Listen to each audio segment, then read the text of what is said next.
Friday ரொம்ப நாள் கழிச்சு ஒரு கோவில் விளாக் தான். இன்னைக்கு அது மட்டும் கிடையாது. 1, 2 வேலை முக்கியமான வேலையெல்லாம் இருக்கு. இன்னைக்கு மார்னிங் சீக்கிரமா எந்திரிச்சுட்டு avocado sandwich, vegetable cutlet ready பண்ணிட்டேன். ரொம்ப நாள் கழிச்சு ஃப்ளீட் எடுத்து கட்டியிருக்கேன். ஸோ எனக்கு கொஞ்சம் டிஃப்ரெண்ட்டா இருந்தது. அதாவது ஒரு மாதிரி டீச்சர் மாதிரி இருந்துச்சு. நான் நார்மலா ஒன்ஸ் அப்படியே விட்டுருவேன்.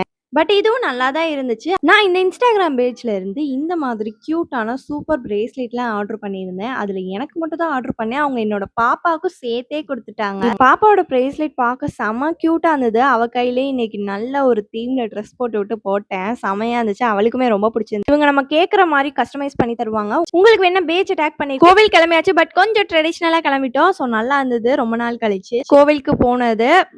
டக்கு டக்குன்னு முடிஞ்சிருச்சு. போனோம், சாமி கும்பிட்டோம், வந்துட்டோம். இந்த டைம் ஒரு புது கோவிலுக்கு தான் போயிருந்தோம். போன கோவிலுக்கே போறத விட இந்த மாதிரி புதுசு புதுசா போகும்போது இன்னும் நல்லா இருக்கும். வேணா ட்ரை பண்ணி பாருங்க. ஸோ ஈவினிங் போல பயங்கர மழை. இன்னைக்கு மழை பெய்யவும் கிளாஸ் லீவ் விட்டாச்சு. எங்க போறதுன்னு தெரியல. ஸோ நாங்க வந்து வெளியில கிளம்பிட்டோம்.